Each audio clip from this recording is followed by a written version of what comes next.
Bonjour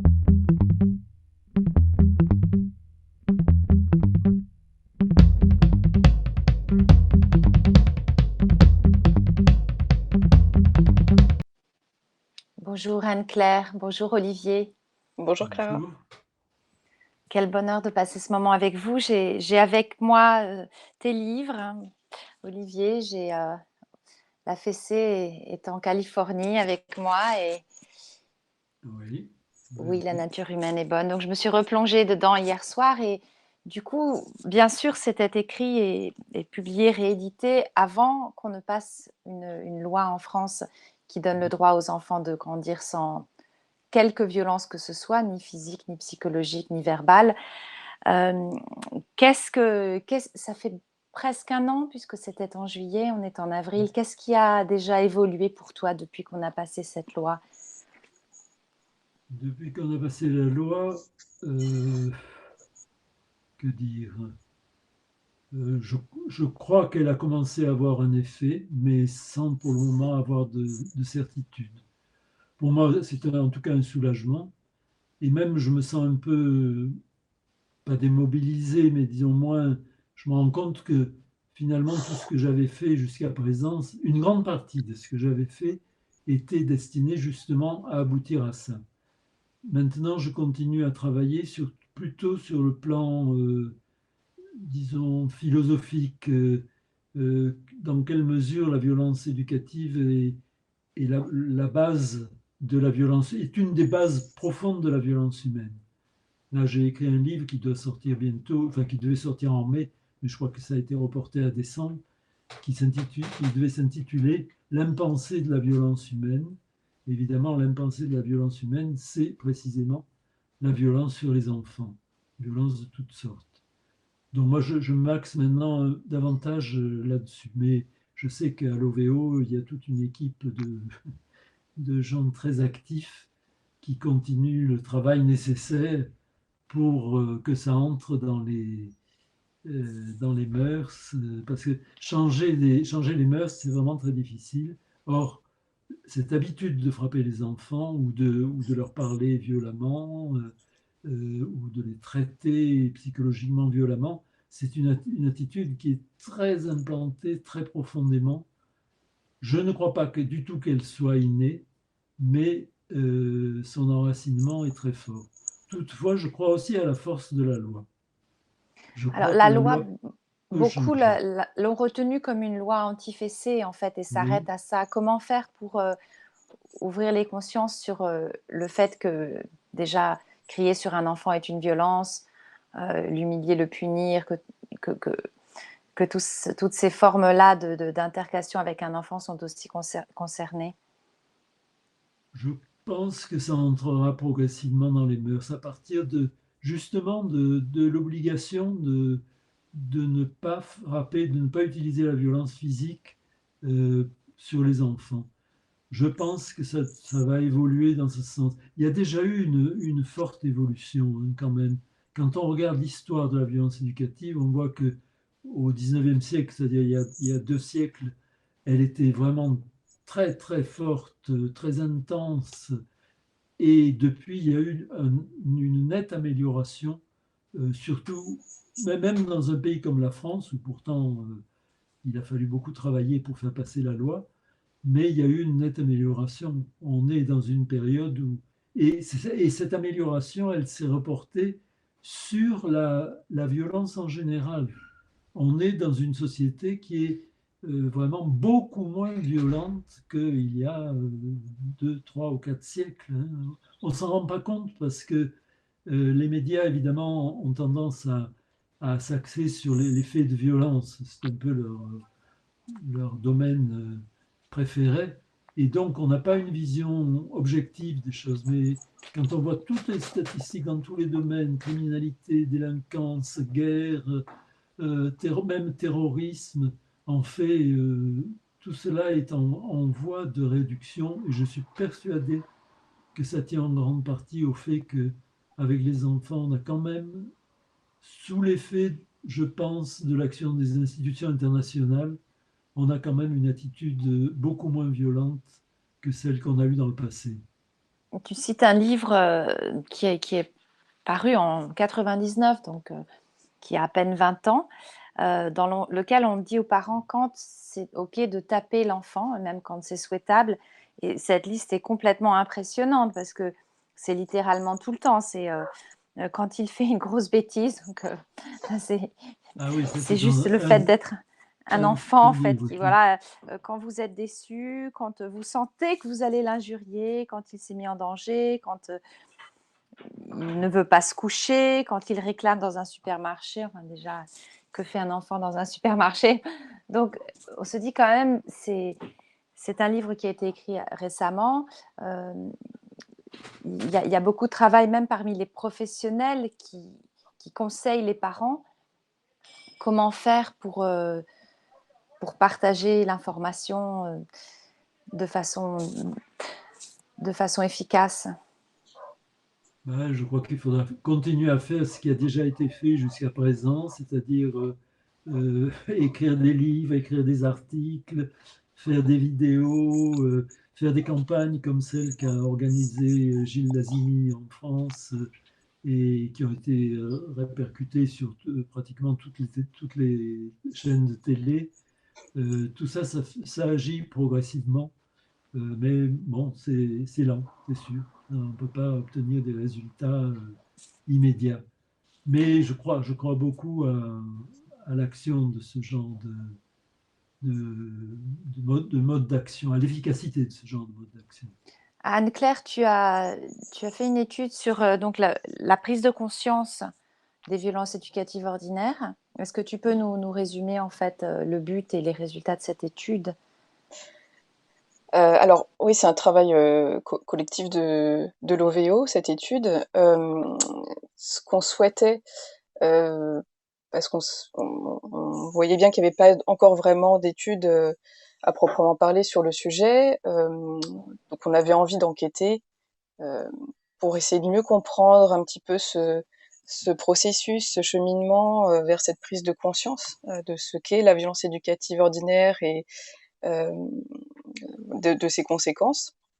Donc, notre objectif, c'était de questionner les personnes qui avaient pris conscience justement et de voir quel avait été leur chemin, euh, les étapes éventuellement, et qu'est-ce qui, euh, dans leur vécu, qu'est-ce qui avait pu caractériser leur vécu, euh, leur cheminement donc, et puis leurs difficultés en tant que parents.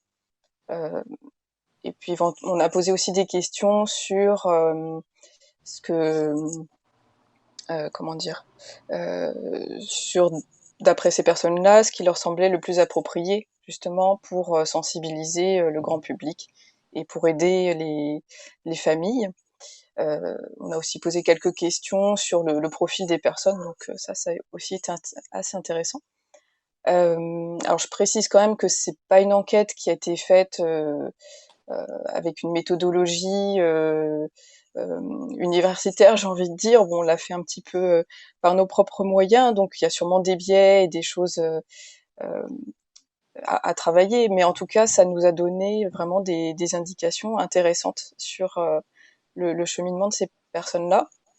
Alors, c'est une enquête qu'on a mis en ligne en 2017, entre avril et août 2017. Et on a eu un peu plus de 2000 réponses complètes, sachant que c'était quand même un questionnaire d'une trentaine de questions, donc un peu lourd, avec des questions qui pouvaient être difficiles à répondre parce que voilà, ça faisait appel à notre vécu, à des choses très intimes et parfois douloureuses. Donc 2000, moi je m'attendais à peu près 500 réponses, donc 2000 ça a été vraiment une bonne surprise. Euh, et alors au niveau des résultats, alors il y a pas mal de choses à dire.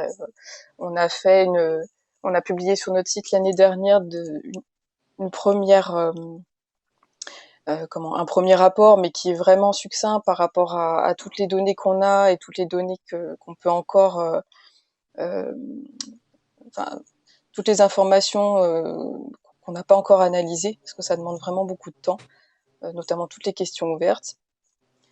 Qu'est-ce que je peux en dire? euh, déjà, ce qui est intéressant à noter au niveau du profil des personnes, parce que ça a vraiment été assez impressionnant, c'est que la proportion de femmes qui ont répondu est de 95%. Alors je m'attendais à ce qu'il y ait plus de femmes que d'hommes, mais dans ces proportions-là, ça a vraiment été impressionnant. Et puis, on est globalement plutôt sur un profil de jeunes, enfin de parents, ou en tout cas des personnes qui ont pris conscience de la violence éducative ordinaire en tant que parents, donc plutôt des trentenaires, qui voilà, on se questionnait aussi par exemple sur le niveau de revenus, sur le niveau de diplôme. En termes de revenus, on est plutôt équilibré. Donc on peut pas dire que, enfin, des fois on entend un peu dire oui, mais la bienveillance éducative, c'est une histoire de bobos parisiens. En l'occurrence, non, c'est pas du tout le cas. Euh, et puis voilà, ce qui a été intéressant aussi au niveau du cheminement des personnes, c'est que on a plusieurs tendances en fait. Il y a des personnes qui ont eu à un moment donné un peu un électrochoc, quelque chose qui les a marqués. Et parfois ça a été quelque chose de beaucoup plus long, de beaucoup plus diffus. En général, c'est lié à la parentalité, donc c'est soit parce que on a un projet d'enfant, ou parce que on a un enfant tout petit, et donc on se questionne sur bah, voilà, comment être parent, et comment faire au mieux. Euh, Parfois, ça a été, enfin, ce questionnement-là s'est pas fait tout de suite, mais c'est plutôt quand l'enfant était un peu plus grand, autour de 2 ans et demi. Alors ça correspond à ce qu'on appelle ce que les spécialistes appellent la phase d'opposition, où l'enfant bah, commence à s'affirmer. Donc c'est sûr que là, on commence à avoir des, comment, une forme de contestation euh, et de refus d'obéir, entre guillemets. Et là, les parents peuvent se retrouver démunis face à ce non, et face à cette opposition à laquelle ils s'attendent pas forcément, ou en tout cas euh, qui n'est pas facilement tolérée dans la société. Euh, donc voilà, ça peut être à ces moments clés là. Euh, pour un certain nombre de personnes, c'est aussi dans le cadre de la formation, notamment formation liée à l'enfance. Euh, Et en quoi est-ce que ça a pu informer sur comment justement de façon plus globale éveiller les consciences? j'ai pas très bien compris la question. En fait, pour utiliser cette étude et aller de l'avant et justement informer sur le fait que certaines choses qui ne sont pas perçues comme des violences dans notre société en sont en réalité, Mm. et qu'on traite les enfants d'une manière qu'on ne se permettrait pas de avec un autre adulte, ou même on en parlait hier pour ce qui est de taper, on n'a plus le droit de taper évidemment ses employés, sa femme. Dans la plupart des pays, même les animaux sont protégés. Et pourtant, l'enfant, on peut. Donc voilà, en quoi est-ce que les résultats de cette étude ont pu donner des pistes pour pouvoir éveiller plus globalement des consciences? Alors sur les moyens de sensibilisation, ce qui est vraiment revenu de façon très importante, c'est la formation des professionnels, que des professionnels en lien avec les enfants. Donc les enseignants, les éducateurs, le personnel médical. Euh, Après, ça doit être beaucoup plus large que ça, y compris la police, les magistrats. Enfin voilà, c'est vraiment fondamental que l'information concernant la violence éducative ordinaire soit diffusée le plus largement possible dans les formations, parce que c'est auprès euh, des professionnels que les familles ensuite euh, vont se confier, vont se questionner, qu'un dialogue se met en place. Et quand on a encore des conseils, euh, voilà, la maîtresse de mon fils dit encore aux enfants qu'une petite tape sur les mains, c'est pas grave. Bon, bah, y a du chemin à faire. Donc voilà, c'est vraiment un point très important. Après, un autre point fondamental, c'est de pouvoir aider les familles, bien évidemment, de diffuser, enfin de renforcer les dispositifs qui existent, hein, pour la plupart, euh, pour que les familles puissent avoir des lieux ressources, pour pouvoir échanger, pour pouvoir se confier sans jugement. Ça, c'est vraiment fondamental. Et puis, que l'information soit diffusée. Alors, ce qui ressort le plus largement, c'est que cette information soit donnée à des moments clés, soit au moment de la grossesse, ou au moment où l'enfant est tout petit, donc avant qu'on ait commencé à éventuellement exercer de la violence envers les enfants.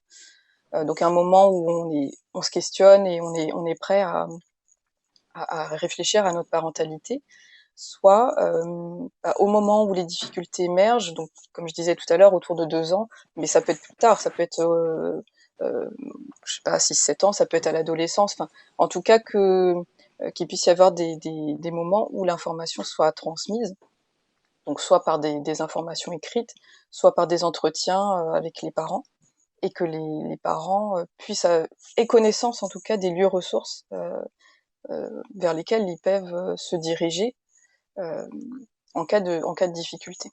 Donc ça, Mais c'est vraiment voilà, d'accord. et puis un autre élément aussi, c'est bien sûr, les campagnes médiatiques, le fait de changer les représentations, la représentation collective qu'on porte sur cette question-là à travers les médias, à travers la littérature enfantine, à travers Parce que ce qui est très choquant, c'est que Internet. les professionnels de la santé, aussi bien les pédiatres, mais aussi des personnes qui travaillent dans des centres aérés, dans l'éducation, ne sont pas forcément actualisés. Euh, Mm. et on a encore enfin, par exemple, une jeune femme, une jeune fille qui est une amie, travaille dans un centre aéré. Je lui ai demandé hier en quoi les choses avaient évolué depuis la loi et elle m'a dit que la fessée, ça a été assimilé. Le fait de taper un enfant, c'est compris, que ce n'est pas permis. Mais en revanche, tout le reste, humiliation, cris, punition, évidemment, ça continue de la même façon. Donc en fait, évidemment, il fallait que la loi passe, mais il y a un énorme travail à faire parce que les parents n'en parlent même pas. Déjà, les personnes qui sont des professionnels de l'enfance ne sont pas forcément informées. Et comment est-ce que tu vois ça, Olivier? Cette loi est passée et puis pourtant, ça continue comme avant et sans même qu'il y ait la prise de conscience, justement. Je pense que ce sera une évolution lente. Moi, je l'avais constaté d'ailleurs depuis l'apparition de mon premier livre en 99 ou 2000. Au début, j'étais invité par des associations, des petites associations de parents un peu partout en France. Et puis petit à petit, j'ai été de plus en plus invité par des centres sociaux, par des centres de formation, soit de, comment on appelle les assistantes maternelles, même une fois des policiers, euh, toutes sortes vraiment des gens qui venaient en grand nombre assister à ces conférences. Donc, il faudra continuer ça. Ce sera long, mais petit à petit, ça agira. Est-ce que tu peux expliquer pourquoi la punition, c'est déjà une forme de violence ou la menace? Ben, la punition, c'est une forme de violence parce que on est des êtres relationnels. On est vraiment des animaux sociaux. Mais on est fait pour avoir des relations euh, de, d'empathie avec les autres. On n'est pas fait pour avoir des relations de soumission ou le fait d'être grondé, d'être puni. Ce sont des distorsions de la relation. Et ce qui est grave, c'est que quand on le fait sur des enfants, ça forme ou ça plutôt ça déforme leur capacité relationnelle. Et ce qu'on leur apprend là, ils risquent de le répercuter à l'adolescence et à l'âge adulte. Donc il est très important d'avoir avec eux des relations, je dirais, comme si l'enfant était notre meilleur ami. Est-ce qu'avec un ami, on va le gronder, le punir? Ben non. Donc, il faut essayer. Je ne dis pas que ce soit toujours facile, hein, parce que justement, on a été conditionné de cette façon. On a, la plupart d'entre les adultes ont été grondés, ont été punis, ils ont subi cela, et ils ont tendance à le reproduire sur les enfants. Donc, ça peut être difficile, mais c'est nécessaire. Et cette idée d'une relation amicale, d'une relation empathique avec les enfants, je crois que c'est ça qu'il faut garder comme ligne directrice pour le comportement qu'on peut avoir en tant que parent avec les enfants. On entend parfois, il ne faut pas être son ami, il faut être son parent. Oui, bien sûr, il faut être parent, mais être parent, c'est un peu la question de l'autorité parentale. Je crois que l'autorité parentale, elle est essentiellement faite d'influence, et elle est faite de l'influence de l'exemple qu'on donne, pas tellement des leçons qu'on donne aux enfants, mais de l'exemple qu'on leur donne. C'est dans la vie, d'ailleurs, c'est ce que montrait ton film, c'est l'exemple des parents qui agissent sur les enfants et qui leur donnent des directions, des orientations possibles qu'ils peuvent suivre ou ne pas suivre. Mais le fond de la relation, ça doit être l'affection, l'amour, et je ne vois pas en quoi c'est contradictoire avec l'amitié. On est fait pour ça, on est fait pour ce genre de relation. C'est un besoin vraiment. Je pense à ces expériences qui ont été faites avec des tout petits bébés. Des tout petits bébés ont demandé à leur mère pendant un temps très bref de garder une attitude figée, une expression de visage figée. Très vite, les enfants ne supportent plus, ne réagissent face à cette attitude parce que c'est vraiment pas ce qu'ils attendent d'un échange entre deux visages. L'échange entre deux visages normal, c'est un regard de bienveillance, d'empathie et donc d'amitié. Je trouve que c'est la ligne qu'il faut se fixer. Alors après ça, on la maintient plus ou moins parce que bon, il y a des moments de tension où c'est pas facile, mais se dire voilà, c'est comme ça qu'il faut être, et c'est comme ça que c'est normal d'être quand on est des êtres humains qui sont fondamentalement sociaux, qui naissent avec des capacités relationnelles extraordinaires. On peut dire que le cerveau des enfants est câblé littéralement pour la relation, dont il a un besoin fondamental. Et pour une relation, pas n'importe quelle relation, pas des relations de violence. Encore que, et c'est ça qui est terrible, c'est que l'enfant est prêt à s'adapter à tout. Et si on a des comportements de violence, il s'adapte et il continuera à aimer ses parents. C'est ce que disait Jesper Juhl, hein, l'enfant qui est maltraité ne cesse pas d'aimer ses parents, mais il cesse de s'aimer lui-même. Et le résultat est catastrophique. C'est ça, c'est que parfois les parents se disent, bon, j'ai fait ci, j'ai fait ça, j'ai laissé le bébé pleurer dans la pièce à côté. Et puis finalement, quand je suis arrivée le matin, je me suis dit, oulala, le lien va être rompu. Mais en fait, le bébé m'a souri, était content de me voir, tout va bien. Mais en fait, comme tu le dis, le bébé est programmé pour aimer son parent quoi qu'il arrive, même dans la Oui, maltraitance. oui. C'est ce qui est même terrible. Les enfants, enfin, c'est une bonne chose dans un sens, mais ils ne dénoncent jamais leurs parents, ou très rarement.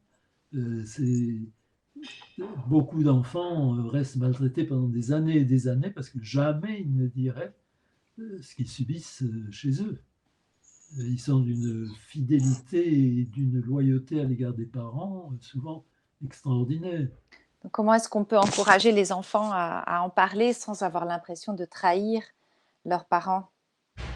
Oui, ben, c'est pas très facile, mais je pense au rôle qu'ont pu avoir, par exemple, des infirmières à l'école, dans les collèges et les lycées, qui, en parlant un peu avec les enfants, je pense que c'était le cas d'une femme dont le nom m'échappe, qui a écrit un livre, qui a été maltraitée, terriblement maltraitée par son père pendant des années et des années, qui n'osait pas le dire, qui n'osait pas en parler. Et c'est une infirmière qui, en parlant avec elle, a vu qu'il y avait quelque chose qui n'allait pas et progressivement l'a amenée à dire ce qu'elle subissait et ce qui a permis de la libérer de cette maltraitance. Non, tous les adultes peuvent avoir un rôle d'écoute, d'attention, qui peut... Et quelquefois, ça suffit à sauver une vie, littéralement. La rencontre avec quelqu'un de bienveillant qui écoute, qui est attentif et qui il peut surprendre quelquefois par cette bienveillance et cette attention.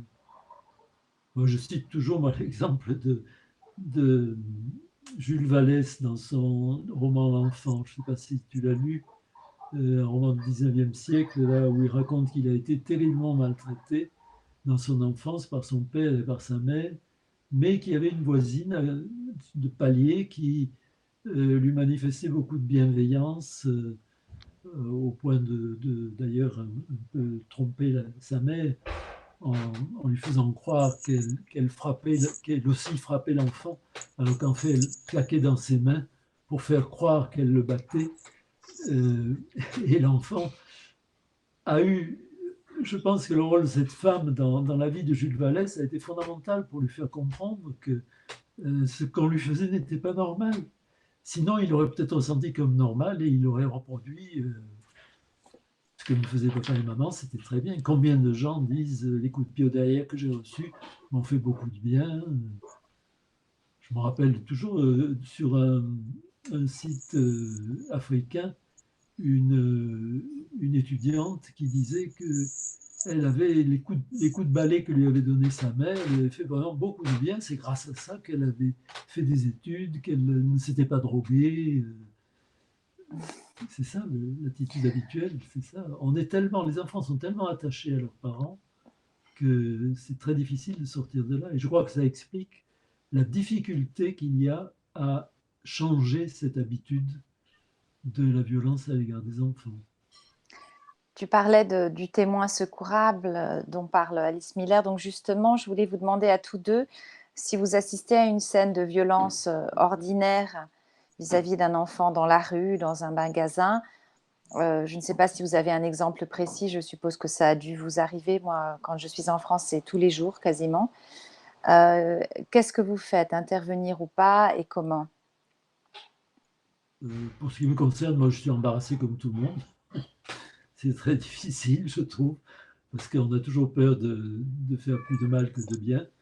Euh, ce que le conseil que donnait Catherine de Monteil-Crémer, qui était, je trouve, assez bon, c'était de tendre un mouchoir à l'enfant s'il pleurait, entrer en contact avec lui, essayer d'entrer en empathie avec le parent aussi. Oui, il y a des moments qui sont difficiles, oui, moi aussi, ça m'est arrivé, etc. Entrer dans un dialogue qui peut aboutir à une réflexion et à une attitude de changement, mais on n'est jamais sûr de cela. Je ne sais pas ce qu'en pense Anne-Claire. Ah, par rapport euh, aux situations que j'ai pu rencontrer, euh, j'ai l'impression qu'il y a un petit peu deux cas de figure. C'est-à-dire que on voit parfois des parents complètement dépassés par la situation, euh, où là on voit le ton qui monte et je pense que voilà, c'est intéressant d'intervenir en proposant de l'aide ou en tout cas en essayant de désamorcer cette situation euh, pour faire retomber la pression. Et en général, euh, ça marche bien et on arrive souvent à nouer un dialogue comme ça parce que euh, les personnes se sentent écoutées enfin, moi ça m'est arrivé qu'on discute après pendant un petit moment et que voilà euh, ça aboutit à des conversations assez riches. Après il y a un autre cas de figure euh, qui est différent, c'est quand la punition, enfin euh, un enfant subit une violence qui est absolument assumée par l'adulte, euh, un peu de sang-froid, enfin en tout cas où c'est quelque chose, on voit qu'il perd pas le contrôle, que c'est vraiment quelque chose qui est inhérent à l'éducation qu'il entend donner. Et là, moi, ça m'est arrivé d'intervenir en disant juste, mais c'est interdit, enfin, stop, c'est arrêté. Et là, bon, j'ai pas pu nouer de dialogue, soit les personnes se braquent en disant, mais c'est mon enfant, je fais ce que je veux, ou sont un peu interloqués, bah, voilà. Mais là, j'ai jamais réussi dans ces cas-là à intervenir en proposant de l'aide parce que je voyais que on n'était pas dans cette situation-là. Ça m'est arrivé aussi alors un peu sous le coup de la sidération, parce que je suis dans ces cas-là assez stressée, mais d'être un peu figée et de fixer les personnes, où là, je pense que me voyant avec un comportement un peu bizarre, me demande ce qui se passe, et là je lui dis: «Ben, je suis désolée, mais ça me fait du mal pour votre enfant ce que vous faites, c'est de la violence». Enfin, heu, voilà, donc Et quelle là a été aussi la réaction? bah, un peu de l'étonnement. Il n'y a pas eu de dialogue là encore. Enfin, quand ça m'est arrivé, la personne est partie. Mais en tout cas, il n'y a pas eu de passage à l'acte. Et en tout cas, dans ces cas-là, l'enfant, enfin, j'ai vu que l'enfant était attentif aussi, un peu surpris. Et je me dis au moins, bon, quelqu'un, il a entendu que c'était pas normal et que c'était violent. Donc, je me dis bon, au moins il y a ça, même si on est un peu frustré de pas avoir pu aller au-delà. Et je trouve que ce qui est compliqué dans les interventions, c'est quand on est un peu à la limite, dans des cas enfin, voilà, où il n'y a pas de violence physique, où il n'y a pas de violence psychologique importante entre guillemets. On est sur des punitions, des choses euh, où là, où, par exemple, on peut pas s'appuyer sur la loi parce que c'est pas ce que la loi interdit. Euh, À part, oui, peut-être encore là, une fois les situations où on sent les parents un peu dépassés, mais autrement, j'ai jamais réussi vraiment à intervenir dans ces cas-là. Moi, ce que j'ai compris de la loi, c'est que violence psychologique, en parlant avec Maud Petit, elle inclut la punition dans les violences psychologiques, ce que je trouve extraordinaire. Mais après, c'est peut-être selon l'interprétation de chacun. Mm. Qu'est-ce que tu en Bah, penses, la Olivier? loi, oh, pardon. Pardon, non, vas-y, Anne-Claire. Pour la punition, je te dis tout à l'heure ce que j'en pensais. Alors, il y a aussi le problème dans les écoles, hein. Quand on a une trentaine d'élèves ou plus, euh, les enseignants sont dans des situations très difficiles, hein. C'est bien différente de ce que tu montres dans ton film. Et donc, je comprends qu'ils ne, sans l'approuver, mais je comprends qu'ils aient du mal à éviter la punition, parce que c'est vraiment pas commode de pouvoir travailler avec un grand nombre d'enfants qui sont dans une situation qui est anormale, figés, obligés de rester assis pendant des heures. C'est la situation même qui est anormale.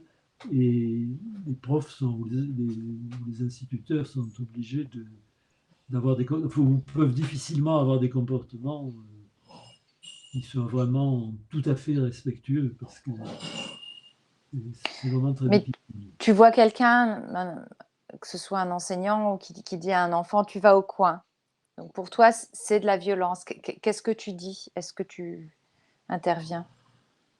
Là, j'ai pas trop l'occasion d'intervenir maintenant, mais en tout cas, On va dire que c'est dans la rue ou dans une c'est pas vie. une bonne chose. De mettre au coin un enfant, c'est l'exclure, et ce n'est pas une bonne chose.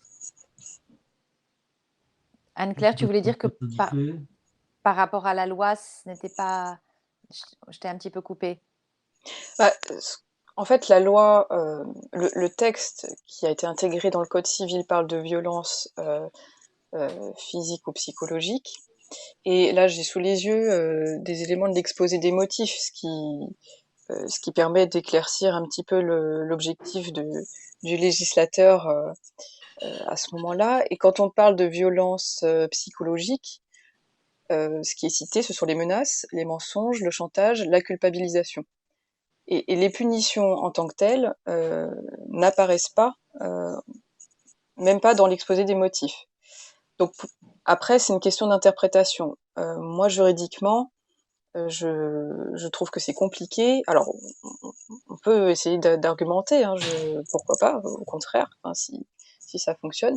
Mais je suis pas certaine qu'un juge, face à une punition, une mise au coin, considère que le parent est hors la loi. Donc voilà, pour moi, la loi, en tout cas, ne va pas jusque-là. Mais voilà, bon, ça se discute. De toute façon, la loi ne prévoit pas de sanction. Donc, pour que le parent se trouve face à un juge, il faut vraiment qu'il y ait une accumulation de... Non, comment tu vois ça? Alors, le code pénal prévoit des sanctions. En fait, le code pénal, enfin, la violence faite aux enfants était déjà punie dans le code pénal et même avec des sanctions renforcées si c'était un. Enfin, disons que le code pénal interdit la violence, même légère, de façon générale, Mais là, tu avec des parles de sanctions violence renforcées physique. vis-à-vis des. Ah non, violence psychologique également. C'est intégré complètement dans le code pénal. Pourquoi, malgré tout, ces cas de violence envers les enfants perduraient? C'est parce que le juge continuait d'appliquer le droit de correction. Donc alors c'est intéressant, l'histoire du droit de correction, c'est un peu un espèce d'ovni juridique, parce que le juge continuait à l'appliquer alors même qu'il était plus écrit, qu'il était plus dans le code civil depuis 1958. Donc il se fondait sur une coutume pour exonérer la responsabilité des parents et pour ne pas les sanctionner, alors même qu'on était face à des cas de violence qui, d'un adulte à un autre, auraient été sanctionnés. Et ce droit de correction-là, l'objectif de la loi, ça a été de l'abolir, mais la loi ne l'a pas rédigé comme ça.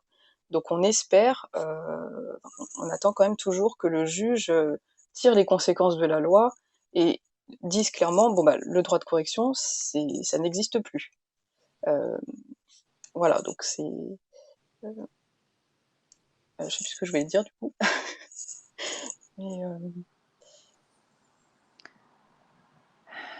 En ce moment, pendant le confinement, c'est particulièrement difficile pour les parents qui n'ont pas l'habitude de passer autant de temps avec leurs enfants. Et donc, qu'est-ce que vous voudriez dire aux parents qui ne supportent plus le bruit, les cris, quand un enfant pleure, parfois c'est éprouvant pour les parents. Pourtant, on sait bien que ça fait partie des processus sains et naturels de guérison, de relâcher ses émotions. Quand le parent sent qu'il est au bout du rouleau, au bout de sa patience, qu'il est prêt à exploser, quelle piste est-ce que vous pourriez leur partager? Là, j'avoue que je suis embarrassé pour répondre. C'est pas facile de donner des conseils de l'extérieur comme ça alors qu'on n'est pas soi-même dans cette difficulté. Je ne me sens pas trop de donner des conseils. Est-ce que tu te souviens de moments où tu te sentais vraiment exaspéré et sur le point de dire des choses que tu aurais regrettées, qui auraient pu être violentes? Et qu'est-ce que tu as fait dans ces moments-là? Oh, ça m'est arrivé d'être, avant que je réfléchisse à toutes ces questions-là, on a eu nos enfants bien avant que je lise Alice Miller, et même si mon épouse et moi, on était tout à fait opposés à toute forme de violence éducative, on a eu des moments, avec 5 enfants, on a eu des moments difficiles, et ça nous est arrivé, enfin ça m'est arrivé personnellement, d'être violent, même en parole et même en geste. Je me rappelle une gifle que j'ai donnée à un de mes fils qui me brûle encore la main. Enfin, je crois qu'il m'a pardonné depuis. Mais oui, ben, qu'est-ce que je me disais? J'avoue que je m'en souviens plus. C'est loin pour moi. Avec les petits-enfants, c'est plus facile? Ah oui, alors là, avec les petits-enfants, on n'a jamais eu de problème de ce genre. Mais on n'avait pas le même âge. On n'est pas du tout dans la même situation avec les petits-enfants qu'avec les enfants. On n'a pas le même degré de responsabilité. Donc c'est beaucoup moins difficile. Anne-Claire, est-ce que tu as pu commettre des gestes ou avoir des paroles violentes? Alors, ça m'arrive de crier. Heu, En fait, geste violent, non, parce que moi-même j'en ai pas reçu et que je vois bien que, cette colère qui monte, ce sentiment de violence que décrivent certains parents, je ne la ressens pas.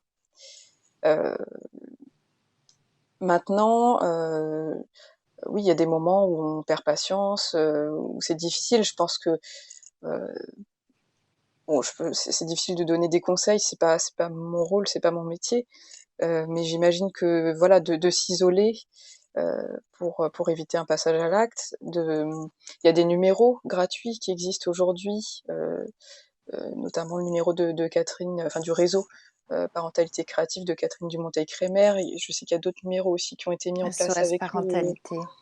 ouais, et puis d'autres dispositifs qui ont été mis en place. Donc c'est vrai que d'avoir un interlocuteur pour relâcher la pression et voilà, simplement, quand on est dans cette montée de pression, ça je pense peut aider beaucoup. Et après, essayer enfin, c'est compliqué en fonction de l'âge des enfants, mais peut-être d'avoir un dialogue, d'essayer de voir comment s'organiser, d'en discuter avec les enfants, hein. Bon, c'est plus facile à dire qu'à faire, hein, mais heu, après c'est vrai que c'est toute une réflexion, toute une attitude globale, à avoir pour chacun et à su oui, pardon. Non, je voulais juste, approfondir sur un élément, c'est que, alors au-delà du confinement, mais c'est vrai que le confinement exacerbe, ça. Je pense que c'est fondamental de d'informer les parents sur, les mécanismes de la mémoire traumatique. Parce que et pour le coup, enfin, je pense que c'est assez déculpabilisant et rassurant de comprendre comment la violence qu'on a pu subir enfant rejaillit sur la violence qu'on ressent, heu, en tant que parent et sur les difficultés qu'on peut rencontrer au quotidien. Donc de comprendre, comment ça fonctionne, enfin, comment on subit ça et comment on peut déconstruire ça, je pense que c'est vraiment un élément clé, pour faire changer les choses et pour aider, les parents. Et justement, je voulais te demander, Olivier, tu as alerté sur le fait que voilà, Boris Cyrulnik nous rassure quant à la résilience, mais il y a peut-être une tendance à exagérer cette résilience. Est-ce que tu pourrais nous expliquer ça?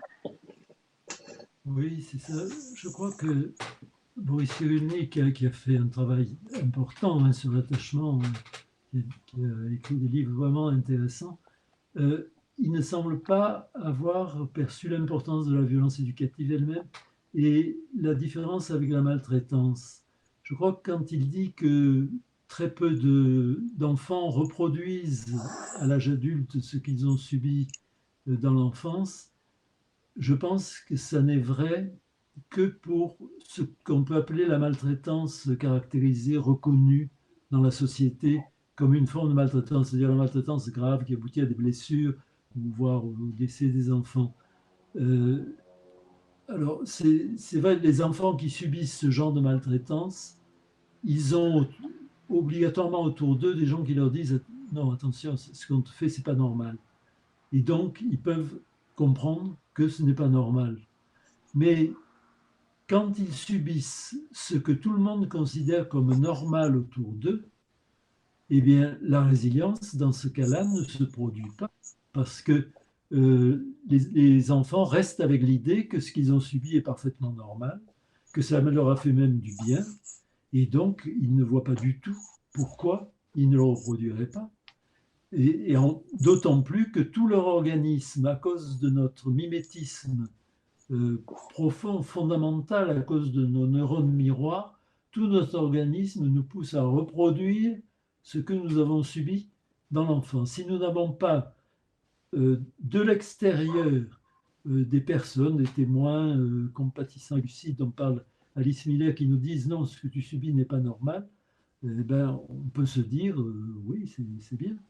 Donc, Boris Cyrulnik raisonne comme s'il n'y avait pas cette violence éducative considérée comme normale par la majorité des gens. voir comme un plus, comme tu soulèves Oui, cette phrase de lui, le traumatisé, biologiquement mieux préparé au stress. voilà, oui, oui. Il acquiert Et comme un champion un mode de réaction. oui, oui. Et ce que je comprends mal dans l'attitude de Boris Cyrulnik, c'est que je l'ai entendu personnellement dire que les responsables nazis étaient tous des enfants gâtés. Et il s'appuyait sur un ouvrage écrit par un psychiatre qui a interrogé les responsables nazis pendant le procès de Nuremberg. Moi, je n'avais pas lu ce livre-là au moment où je l'ai entendu dire cela. C'est dans une conférence à laquelle j'assistais. Je n'ai rien pu dire. Mais rentré chez moi, j'ai immédiatement commandé le livre. Je l'ai lu. Je me suis aperçu que c'était faux, que c'était complètement faux. Là, j'ai fait le décompte des responsables nazis qui ont été interrogés. La majorité d'entre eux avaient subi l'éducation allemande à l'époque, au début du XXe siècle ou à la fin du XIXe siècle. Et c'était une éducation extrêmement autoritaire, violente. Il n'y en a qu'un qui disait qu'il avait été gâté. Et quand on regardait ce qu'il racontait de son enfance, on s'apercevait qu'il avait été mis en pension, si je me souviens bien, à l'âge de 9 ans, et que ses parents ne l'avaient pratiquement plus revu jusqu'à l'âge de 13 ans. Or, dans les pensions, dans l'Allemagne nazie ou pré-nazie, on peut imaginer combien les enfants devaient être traités avec bienveillance et douceur. Donc, je ne comprends pas. Là, il y a quelque chose qui m'échappe dans le comportement de Boris Cyrulnik. Mais en tout cas, je trouve, et malheureusement, il n'est pas le seul à exagérer la résilience. Pourtant, la résilience existe, mais pas dans les proportions dont il parle, concernant la violence éducative. Mais de toute façon, c'est quelque chose qui revient beaucoup, que c'est important d'apprendre qu'on ne fait pas ce qu'on veut, que les difficultés vont faire de nous quelqu'un de plus fort, de plus prêt à affronter le monde. Et donc ça, c'est une croyance dans notre société encore, Ah que oui, c'est c'est une bien d'être croyance. élevé à la dure parce que, et puis donc pour les personnes qui ont une enfance difficile, c'est aussi une façon de protéger la relation à ses parents. Et c'est une croyance qui est complètement fausse. Ce n'est pas en éduquant des enfants à la dure qu'on les prépare à affronter des situations difficiles. Ça a été d'ailleurs démontré par des expériences d'un scientifique américain dont j'ai oublié le nom, sur des animaux, des chiens qu'on soumettait à des décharges électriques et on soumettait deux chiens, l'un avait une possibilité de se sortir de cette situation en appuyant simplement sur une pédale et il pouvait passer dans une autre cage ou arrêter les impulsions électriques et l'autre ne le pouvait pas. Eh bien, le chien qui pouvait sortir de la cage avait ensuite une possibilité de réaction qui était normale. Tandis que le chien qui était soumis à des violences contre lesquelles il ne pouvait rien, eh bien, il se ratatinait dans un coin de la cage et il avait une attitude de résignation. Ça déclenche la résignation plutôt que le courage. Et en plus, quand on croit préparer les enfants à la vie en étant dur avec eux, en réalité, on peut les endurcir effectivement, mais qu'est-ce que ça veut dire endurcir? Ça veut dire être capable de dureté aussi à l'égard des autres. Et les enfants qui sont traités durement, leur organisme réagit par un blindage, une sorte de blindage intérieur qui fait qu'ils perdent leur capacité d'empathie parce qu'ils perdent leur capacité d'empathie à l'égard d'eux-mêmes. Ils en arrivent à se dire que ben non, ils ne ressentent plus, ils arrivent à ne plus rien ressentir. Seulement quand on ne ressent plus rien des souffrances qu'on subit, on risque de ne plus ressentir la souffrance des autres. Et c'est ça qui est gravissime, parce que l'empathie, c'est vraiment le frein le plus fort à la violence, puisque c'est un frein intérieur qui nous fait ressentir la souffrance des autres et qui nous arrête dès que nous risquons d'avoir des comportements qui font souffrir les autres. C'est ça le véritable frein à la violence. Alors qu'on a tendance à dire, pour lutter contre la violence, il faut la morale, la religion, la philosophie, l'instruction, l'art, mais c'est faux. Je cite toujours l'exemple de l'Allemagne, hein, qui était le pays le plus cultivé, le plus artiste, dans lequel la philosophie avait eu le plus grand développement, le plus scientifique, et qui n'a pas échappé au nazisme, malgré tout. Et moi, à mon avis, l'explication, c'est que l'éducation en Allemagne était extrêmement dure.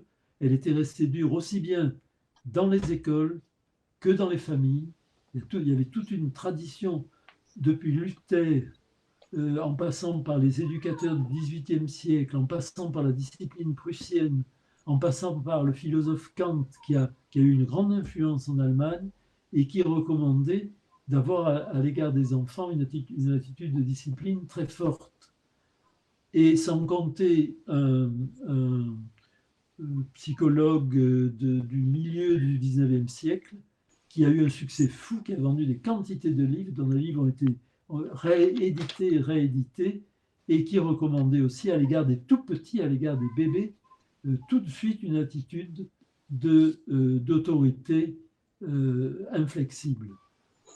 Ça ne s'est pas produit. Par exemple, il y avait une différence sur ce plan-là avec la France, où en France, on avait, dès le début du 19e siècle, commencé à interdire dans les écoles la violence. Et ça agit très progressivement, très lentement, mais ça agit quand même. Et au XXe siècle, je pense qu'on peut voir la différence entre un pays qui a été éduqué violemment et un pays qui a été éduqué un peu moins violemment. Ça joue déjà. Et c'est cette éducation à l'obéissance, obéir quels que soient les ordres, même s'ils nous semblent absurdes. Donc c'est pour ça qu'un enfant obéissant, c'est pas le but. Ah, c'est terrible. Et non seulement ce n'est pas le but, mais c'est les enfants. Enfin, il y a des expériences assez récentes qui ont montré que les enfants ont spontanément une attitude de réflexion quand on leur donne un ordre et ils réfléchissent avant d'obéir. Et ça, c'est extrêmement précieux parce que si on avait tous gardé ce réflexe de la réflexion avant d'obéir à un ordre, je pense que d'une part, on serait mieux armé contre des cas de violence individuelle comme les abus sexuels, par exemple. Les enfants qui ont été habitués à recevoir des coups, et notamment des coups sur les fesses, risquent d'être incapables de réagir comme ils le devraient lorsque on leur touche les fesses pour une autre raison.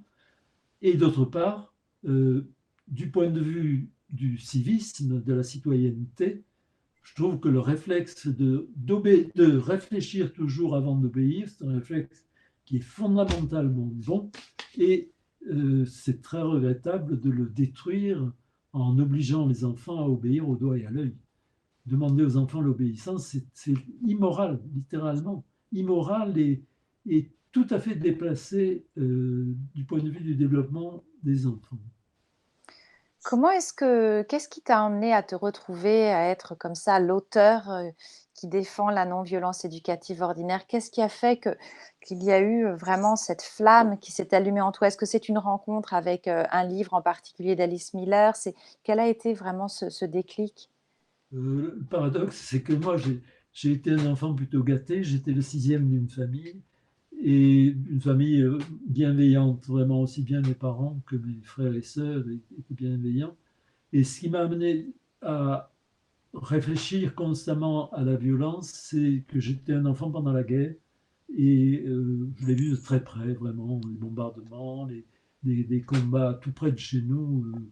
Donc ça m'a beaucoup marqué. Et toute ma vie, j'ai essayé de comprendre pourquoi on était violent. J'ai été d'abord pacifiste et puis non violent.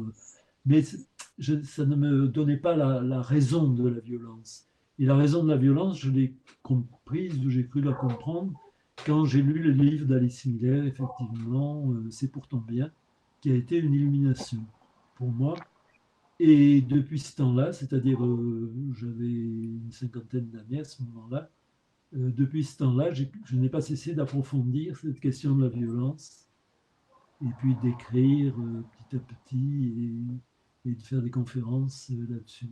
Et ça continue à me paraître une question essentielle. Tu viens d'une famille bienveillante. Est-ce que tu as quand même une phrase, des mots qui t'ont blessé, qui sont restés avec toi, qui peuvent être venus de l'extérieur, de l'école, mais est-ce que tu as en mémoire une phrase euh, blessante qui est restée J'ai avec été toi? blessé, j'ai été blessé par des. Je m'en suis aperçu en faisant une espèce d'auto-analyse. J'ai été marqué par des taquineries quand même. Mes sœurs étaient très bienveillantes, mais mes frères étaient taquins, comme avec un bébé ou un enfant plus petit qu'eux. Ils étaient gentils, mais taquins. Et je me suis aperçu en me repassant ma vie euh, que ça m'avait beaucoup marqué finalement. Ce sont des choses qui marquent beaucoup les enfants, les taquineries, parce que ça leur fait ressentir une impression d'infériorité, un sentiment d'infériorité. Et curieusement, à partir du moment où je l'ai vraiment compris profondément, affectivement, j'ai pu résoudre des questions, des problèmes psychologiques que j'avais, dont je n'arrivais pas à me sortir, et je ne les ai pas vaincus, ils ont disparu, littéralement. À Par partir la du prise de moment conscience. où j'ai compris ça sur moi, ça m'a redonné une confiance en moi que j'avais en partie perdue à cause de ces taquineries qui étaient pas, ils n'étaient pas du tout méchants, mes frères, mais les enfants sont tellement sensibles que, et les propos des adultes ont tellement d'importance pour eux, les propos prononcés sur eux, que c'est très déstabilisant finalement. Et ça, je Anne, crois qu'en tant que parent, il faut en être conscient. On peut avoir on peut produire des effets graves pour des petites choses, simplement des jugements, des mots malheureux. tu as On un peut être, exemple? pardon? Est-ce que tu as un exemple de mots qui semblent anodins mais qui peuvent laisser des séquelles? Oh, je sais pas, tu es fou, c'est idiot, tout ce que tu dis est idiot. Encore ce que tu dis est idiot, ça introduit une différence entre la parole et l'être. Mais quand on dit tu es fou à un enfant, c'est vraiment la personne qui est jugée. Et c'est ça qui est grave. Je n'ai pas de souvenir précis peut-être qu'il m'en reviendra, mais là, je n'en ai pas de précis me concernant. Mais les taquineries, oui. Anne-Claire, est-ce que tu as des mots blessants qui sont restés avec toi jusqu'à aujourd'hui? Alors, moi, ça a plutôt été la négation des émotions que je pouvais ressentir. Euh, Rétrospectivement, je me rends compte que bah, c'était quand je pleurais, on me disait oh bah c'est pas si grave, tu vas pas pleurer pour ça. C'est voilà ce genre de choses qui finalement m'a marqué. Et pour rebondir sur ce que disait Olivier tout à l'heure, euh, je crois que la violence éducative ordinaire, c'est vraiment un ensemble, enfin un positionnement des adultes par rapport aux enfants et qui entraîne des, des, des attitudes qui, finalement, pour l'enfant, enfin, ça nous coupe de nous-mêmes, en fait. C'est une négation, enfin, à travers le fait de nier, justement, ce qu'on peut ressentir, ce qu'on peut vivre, euh, nier bah, les rêves qu'on peut avoir, euh, de ne pas être écouté dans nos besoins fondamentaux, voilà, les enfants se retrouvent à être coupés d'eux-mêmes et bah, on voit une fois adulte les dégâts que ça peut provoquer. Enfin, y a quand même quand on voit au niveau du développement personnel, c'est quelque chose qui est beaucoup mis en avant. Euh, et en fait, bah, la violence éducative ordinaire, c'est un élément clé. Et c'est dommage qu'on qu'on le dénonce pas plus, alors que c'est justement pas une fatalité. C'est pas, c'est quelque chose qu'on peut faire évoluer. Donc, il y a aussi, je pense, enfin oui, que tu disais, Olivier, sur les étiquettes. Enfin, on va nous coller des étiquettes en tant qu'enfant. Bah, t'es méchant, t'es bête. Voilà, ça aussi, ça nous, euh, on se colle en fait à cette image. Et dans la mesure où l'enfant a besoin de l'amour inconditionnel de ses parents, il va se conformer euh, à ce qu'on attend de lui. Il va croire que, du coup, il va obéir aussi parce que on l'aime quand il se conforme à nos attentes. Et puis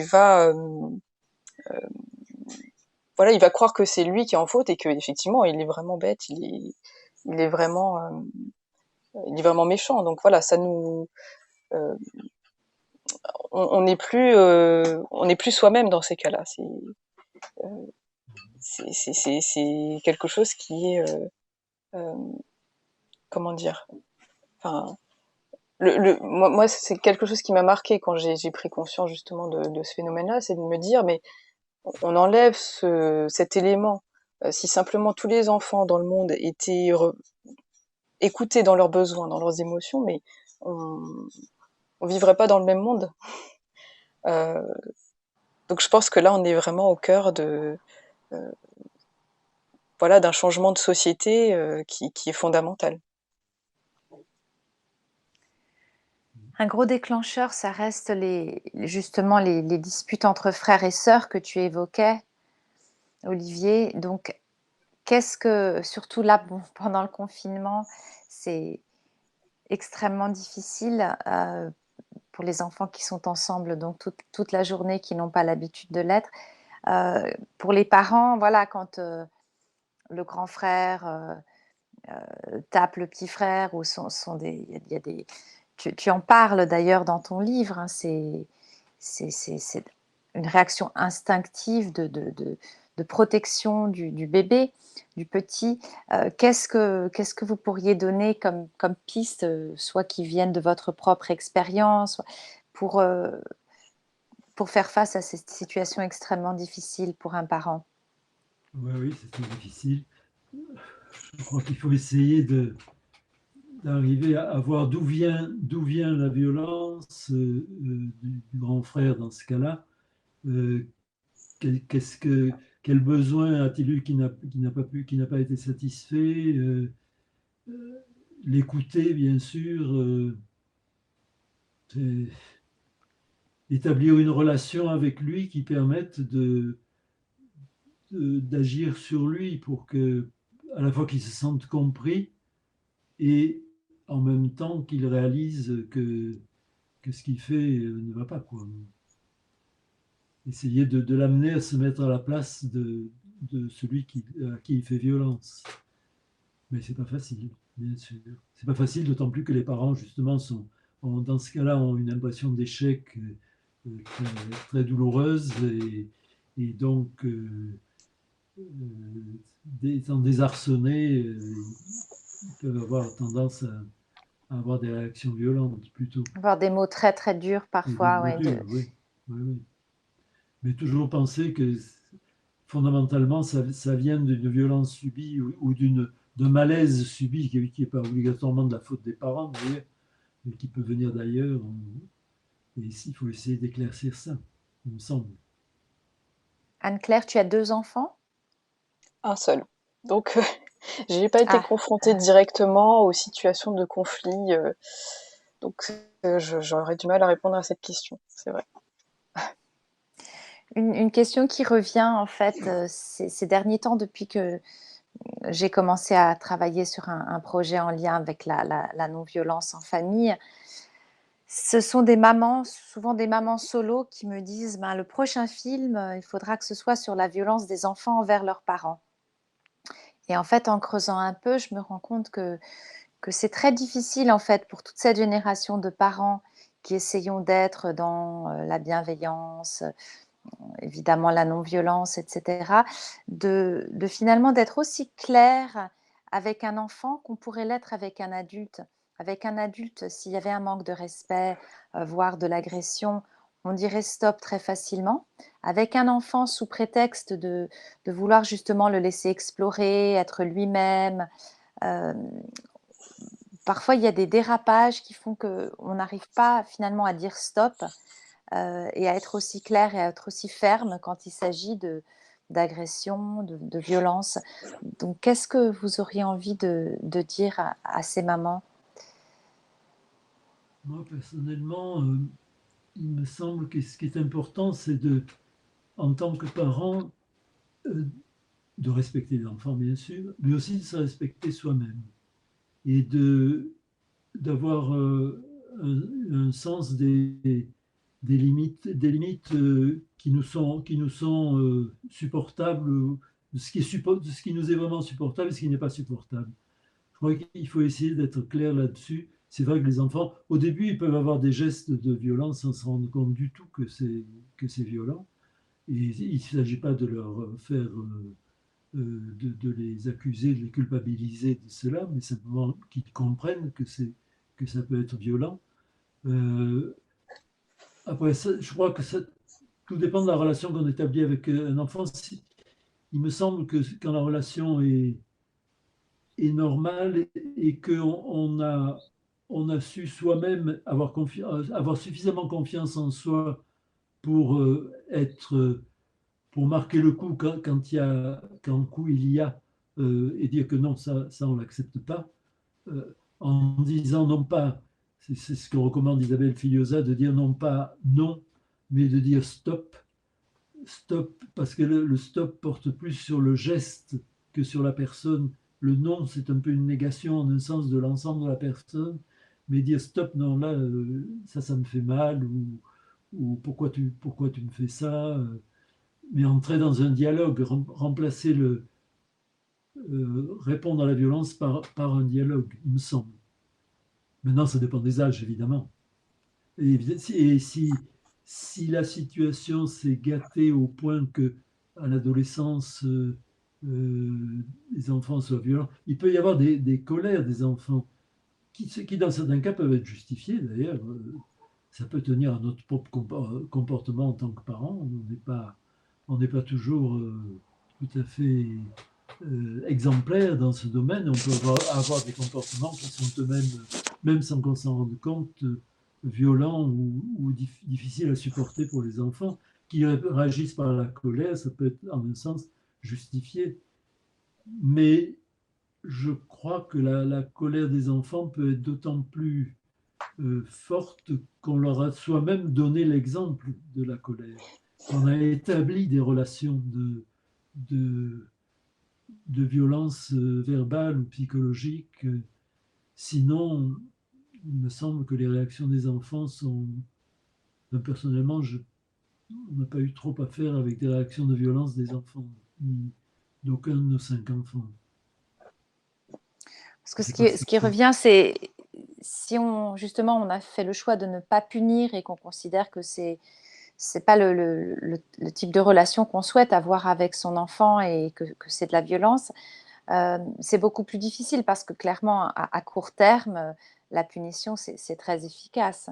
Évidemment, ça fait des ravages à moyen long terme, mais ça demande beaucoup plus de créativité. J'aime le Oui. terme de parentalité créative de Catherine Dumont-Técrémé. Ça demande pour chaque famille de trouver dans le moment, pour chaque situation. Enfin, c'est pas une recette qu'on va appliquer à chaque fois. Ça ne peut qu'être personnalisé, oui. Et c'est vrai, l'idée, je voulais dire quelque chose qui m'est sorti de l'esprit. Bon, c'est parti. Parce que c'était en lien avec justement, donc voilà, s'il y a Euh, des Avec mots, des- des injures qui sortent de la bouche d'un enfant et que justement, on ne va pas dire si tu dis des injures, tu vas être privé de ci, de ça, de PlayStation. Non, justement, on n'est pas dans cette relation-là. Ce qui peut se passer aussi, c'est que les enfants, surtout à partir du moment où ils vont à l'école, apprennent les bons usages des enfants eux-mêmes, qui peuvent être très violents en parole et en acte. Euh, et à ce moment-là, si soi-même on ne les a pas, on n'a pas utilisé ce genre de termes et dans l'intention de faire violence, on peut marquer la surprise et dire ah non, pourquoi tu me dis ça? Qu'est-ce que, comment ça se fait? Montrer par la réaction qu'on a que non, ça on ne l'admet pas, quoi. Et toujours être clair avec soi-même. La difficulté, je crois souvent, c'est que quand on est parent, on arrive à l'âge de parent en étant encore marqué par son enfance et souvent par le peu de confiance qu'on a en soi-même. On a l'éducation violente justement a pour effet de rendre beaucoup d'enfants, de leur faire perdre la confiance en eux-mêmes, l'estime d'eux-mêmes, et donc on peut arriver à l'âge de parents en manquant de confiance en soi-même et donc en ne sachant pas marquer clairement les limites quand il y a des choses inacceptables. Ou pas le marquer par la violence, mais seulement par la surprise. Ah oui, tiens, pourquoi tu me dis ça? Qu'est-ce que je t'ai fait? Je t'ai fait quelque chose là? Montrer que notre réaction fasse sentir à l'enfant que son comportement a été un peu bizarre, un peu inopportun. Et en fait, c'est du fait du lien entre le parent et l'enfant que l'enfant, sachant que c'est blessant pour le parent, ne va pas vouloir reproduire Oui, euh, cette chose. Parce que tu disais tout à l'heure, oui, dire que ça, on ne l'accepte pas, on ne le tolère pas, mais voilà, ce qui revient beaucoup dans les questions, c'est oui, mais et après, si ça revient, qu'est-ce qu'on fait justement si on ne punit pas, si on ne menace pas? Mais je pense que la réponse, elle est dans la relation, dans le lien, n'est-ce pas? oui, oui, oui. Et toujours dans la recherche de la cause, pourquoi cet enfant tout d'un coup se met... ça peut être une cause tout à fait extérieure, hein. Ça peut être un malaise à l'école, une histoire de harcèlement, mais il faut chercher d'où ça vient. Quand ça, quand, ça, quand ça semble ne pas venir du tout de la relation entre les parents et l'enfant. Mais Anne-Claire, est-ce que tu avais Oui, quelque chose oui. Euh, Effectivement, je pense que ce genre de... Alors, ça dépend vraiment de l'âge, mais si on n'a pas induit dans notre relation à notre enfant un rapport de force et que on est confronté à la violence de notre enfant, alors tout petit, c'est particulier parce que tout petit, c'est l'expression de la colère qui s'est pas encore inhibée, donc ça, c'est pas... Je pense pas qu'on puisse parler à proprement... Enfin, qu'on puisse parler de violence véritablement, peut-être plus grand ou à l'adolescence, effectivement, et dans ce cas-là, essayer de comprendre pourquoi. Enfin, c'est une clé, enfin, c'est un signal. Euh, donc, faut se dire que là, derrière cette colère, cette violence qui s'exprime, c'est une souffrance certainement. Et donc, notre rôle, c'est de pouvoir creuser, c'est de pouvoir comprendre ce qui se passe. Moi, cette question-là, ça m'appelle plusieurs choses. Déjà, ça me rappelle un petit livre que j'ai lu il y a quelque temps de Jesper Juul, qui est qui était un pédagogue, je crois, danois, danois. qui a écrit donc un livre qui s'appelle Savoir dire non en ayant la conscience tranquille. ouais, que Et je peux te montrer? j'ai J'adore trouvé, Jesper Juhl. ouais, et j'ai trouvé très intéressant ce petit livre-là parce que ce qui met en avant, c'est que quand on dit non à quelque chose, c'est qu'on dit oui à autre chose. Et donc, que ça soit pour nous, quand nous on dit non à notre enfant, c'est se questionner sur euh, qu'est-ce qu'on dit oui derrière ça. Est-ce que c'est parce qu'on veut le protéger? Est-ce que c'est nous parce que nous on a nous une limite et quelque chose qui ne convient pas à nous?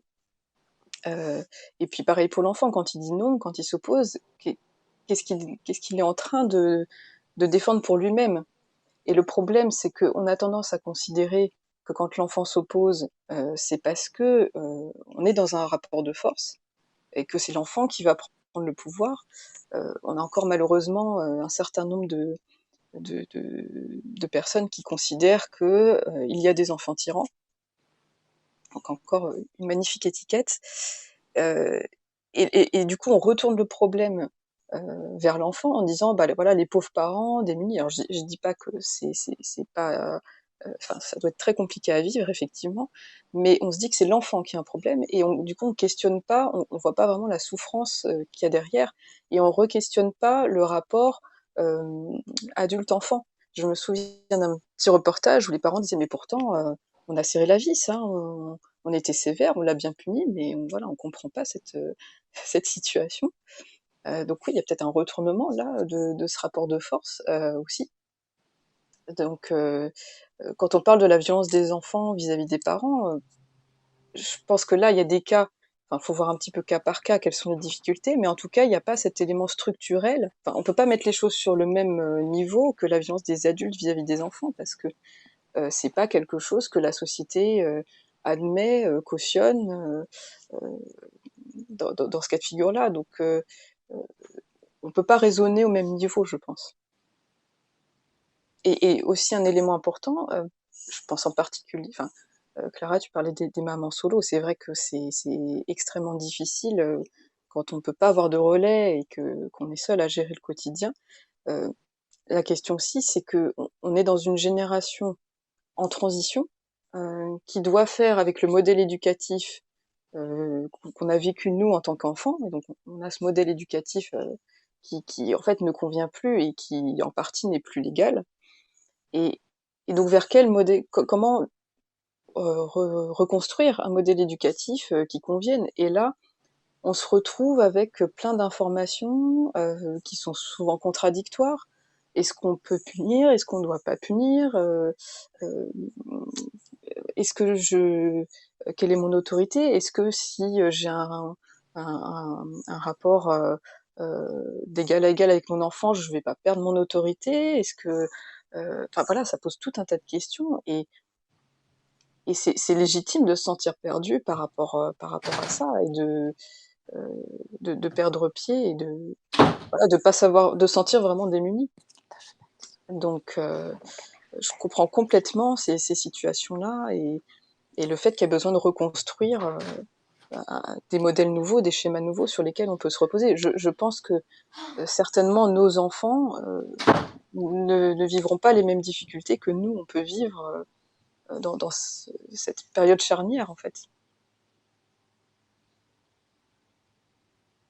Il y a un Merci nouveau beaucoup. participant, j'ai l'impression. Oui, elle a beaucoup de choses à dire. Vous l'entendrez certainement parce que je l'interviewe. Forcément, la génération, chaque génération, on évolue un petit peu plus, donc j'ai beaucoup à apprendre de mes enfants. Oui.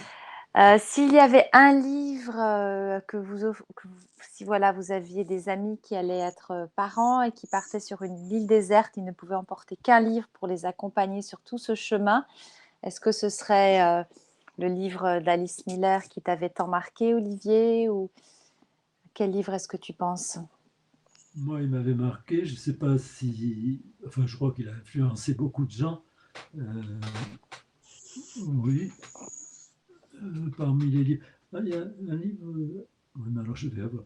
Je ne l'ai pas effacé pourtant, mais j'ai oublié le nom de son auteur, c'est Valérie.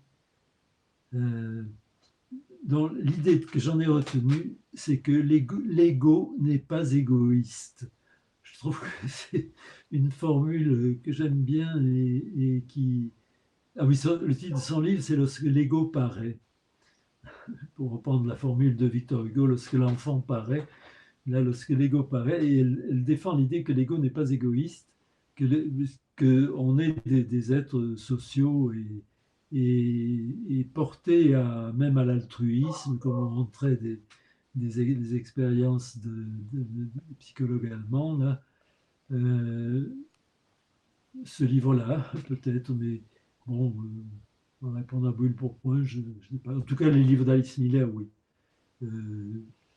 Et pas seulement. Peut-être que d'autres livres. Moi, il m'a particulièrement intéressé ce livre parce qu'il était question du cas d'Adolf Hitler, donc ça tombait en plein dans mes questions. Mais dans les autres livres, La connaissance interdite, Quoi encore c'est les autres titres, peut-être qu'il y a davantage à prendre encore, ou plus accessible que dans C'est pour ton bien. Mais Alice Miller, oui, ça, il faut la lire. Elle bouleverse et elle fait comprendre une foule de choses. Est-ce que tu l'as connue? Je l'ai connue, oui, oui. Au début, je l'ai connue d'abord par ses livres, et puis je lui ai écrit, et puis je lui ai téléphoné, et puis on l'a rencontré à l'occasion d'un colloque près de chez nous. Est-ce que, Et c'était est-ce que tu saurais qui continue à travailler dans sa lignée aujourd'hui aux États-Unis? Est-ce que tu es Ah, en contact avec des personnes ou pas du alors aux tout? États-Unis, je connais Tom Johnson, je ne sais pas si tu le connais, c'est lui qui a traduit mon livre La Fessée en anglais, et on le trouve sur le site Nospank. Je crois que c'est le nom du site, Nospank. Et lui est tout à fait dans la lignée d'Alice Miller, autant que je sache. D'accord, bon, on en parlera tout à l'heure. Il doit y en avoir d'autres, hein, mais moi je ne connais pas trop. Anne-Claire, est-ce que tu aurais un livre qui te vient? Alors, il y a tellement de livres passionnants et qui se complètent et euh, c'est difficile de donner un livre. Moi, j'aurais tendance à... Enfin, les amis qui ont eu leur premier enfant après moi, je leur ai offert 2 livres parce que je trouvais que c'était un bon complément. C'était J'ai tout essayé d'Isabelle Filiosa et le premier livre de Catherine Guéguin, je crois que c'est Vivre heureux avec son enfant, ou Oui, Pour une enfance heureuse, pardon, oui, où elle développe les dernières découvertes à propos des neurosciences. Moi, ça m'a beaucoup éclairée. Et puis, un livre, moi, qui m'a marqué parce que ça m'a permis d'aller plus loin, c'est Alfie Kohn, qui est américain et qui... Alors, le livre s'appelle Aimer son enfant inconditionnellement, je crois, où il déconstruit vraiment la logique punition-récompense et voilà notre rôle en tant qu'adulte. Euh, et voilà, où il donne plutôt un modèle euh, de relation basé sur la réflexion, le questionnement mutuel et la recherche de solutions ensemble. Donc moi, Oui, ça en m'a... anglais, le titre était intraduisible, mais c'est bien, c'est Unconditional Parenting. Et c'est donc Mm, justement l'idée que tout ce qui est conditionnel, tu seras aimé mm, si tu te comportes c'est bien, ça. etc. À long terme, c'est très problématique. Mm. oui. Même si c'est efficace à court terme, mais on n'est pas là pour le court terme. Est-ce qu'on peut vous soutenir l'un et l'autre dans votre lutte pour le droit de l'enfant? Est-ce qu'il y a des choses qu'on peut faire pour vous soutenir?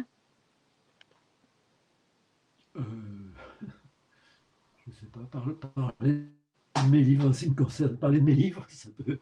Parce que je sais qu'ils ont une influence assez grande, surtout La Fessée. J'ai eu beaucoup de témoignages de gens qui en ont été marqués. Et ce livre a paru utile à beaucoup de gens. L'offrir, l'avoir dans son sac, il n'est pas lourd, il est petit, on peut le glisser dans un Et du sac fait et l'offrir à qu'il ait la quelqu'un qui forme semble en de... difficulté au supermarché, leur dire: «Tiens, tenez, je suis en train de le lire, mais c'est pas grave, je vous le donne. Je vois que vous avez les mêmes difficultés que moi». Voilà, l'empathie, le lien et l'offrir à tous. Ma fille aime beaucoup cette illustration de la couverture. Ah oui, c'est une petite fille qu'il avait faite, cette illustration. Anne-Claire, est-ce que tu es sur un projet, une mission sur laquelle on peut te soutenir? Personnellement, non. Après, c'est au niveau de l'OVO, effectivement. Là, on sort, à l'occasion de la journée de la non-violence éducative, un petit livret euh, qui, qui reprend un petit peu les idées reçues qu'on entend le plus souvent. Non, mais j'en ai reçu, j'en suis pas mort. Bah, ça évite de faire des enfants rois. Enfin, ce genre de choses qu'on entend assez facilement quand on aborde le sujet, où on essaye de donner des éléments pour déconstruire ces idées reçues. Euh, le livret, on n'a malheureusement pas pu l'imprimer à cause de l'épidémie.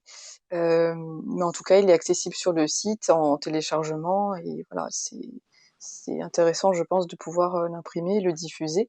Voilà, on a d'autres supports aussi d'information. Donc voilà, tout ce qui peut permettre de diffuser l'information le plus largement possible, heu, s permettra de faire avancer les choses, petit à petit, quoi. Un grand merci à vous. On reste en contact et on continue tous ensemble sur ce chemin. Eh bien, Merci merci beaucoup. Clara. On attend ton film alors? Oui, bah, alors ne soyez pas trop impatients parce que je Non? suis très lente, mais c'est voilà, de toute façon, c'est de la dentelle, c'est tellement complexe, tout ça que je pense qu'il faut prendre le temps. S'il est aussi réussi qu'elle était de venir. Merci Olivier. À très bientôt. À bientôt Merci, Clara à et bientôt. Anne-Claire.